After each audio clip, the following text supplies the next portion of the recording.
mengunjungi Keraton Kesultanan Bacan di Halmahera Selatan, Maluku Utara. Berkunjung di Pulau Bacan, Kabupaten Halmahera Selatan, Halsel, Maluku Utara, rasanya belum lengkap jika tak menyempatkan mampir di Keraton Kesultanan Bacan. Maka saat tiba di Labuha, ibu kota Halsel, saya pun mengontak Nur Hidayat Haigani. Saya lebih akrab menyapanya Anto. Dia jurnalis tribunternate.com yang bermukim di Pulau Bacan.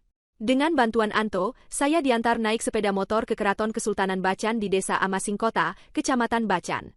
Ternyata hanya sekira 2,2 km dari Hotel Janisi, tempat kami menginap di Jalan Tomori, Desa Labuha, Kecamatan Bacan. Jika dari Bandara Usman Sadik berjarak kurang lebih 4 km atau 16 km dari Pelabuhan Babang.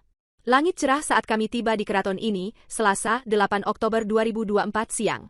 Namun pagar keraton saat itu tertutup. Kami tak bisa masuk. Jadi saya hanya bisa memandang keraton tersebut dari balik pagar besi bercat putih. Beruntung, pagarnya berupa teralis dan tingginya hanya sekitar 1 meter. Jadi pengunjung bisa leluasa melihat halaman dan bagian depan keraton. Sebagai penanda bahwa bangunan tua itu adalah keraton, terdapat 2 papan informasi bertuliskan Keraton Sultan Bacan. Salah satu papan informasi itu tertulis juga sejarah singkat Keraton Sultan Bacan. Penanda lain, adanya batu berukuran besar dipajang di halaman depan. Tanpa atap pelindung. Batu tersebut dominan warna coklat.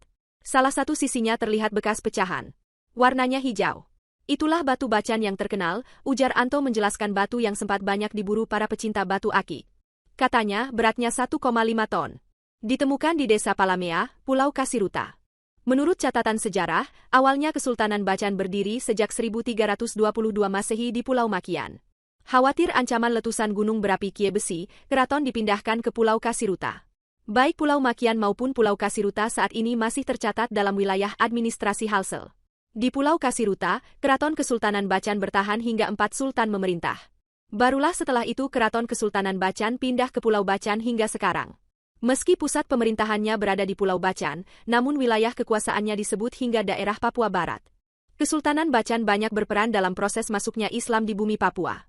Kesultanan Bacan juga disebutkan tidak pernah jatuh ke tangan penjajah Belanda. Dalam sejarahnya, kedua pihak hanya pernah memiliki hubungan dagang. Namun kekuasaan Kesultanan Bacan pun dihapus setelah Indonesia merdeka pada 1945.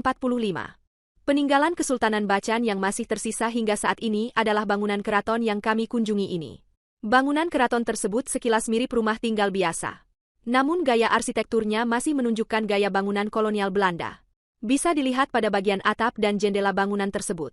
Bangunan ini telah ditetapkan sebagai cagar budaya yang dilindungi Undang-Undang RI.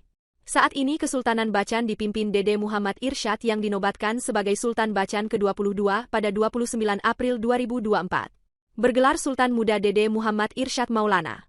Saat dinobatkan, usianya baru 27 tahun dan belum beristri.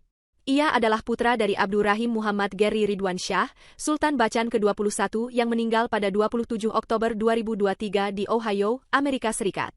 Sayang, kali ini saya belum sempat bersua dengan Sultan Bacan ke-22. Padahal jika sempat bersua, saya ingin menawarinya untuk podcast di keraton. Setelah membuat video pendek dan foto-foto, saya kemudian beranjak ke Masjid Kesultanan Bacan. Masjid telah berusia 1 abad lebih ini juga peninggalan Kesultanan Bacan yang masih tersisa saat ini. Download Tribun X sekarang. Menghadirkan lokal menjadi Indonesia.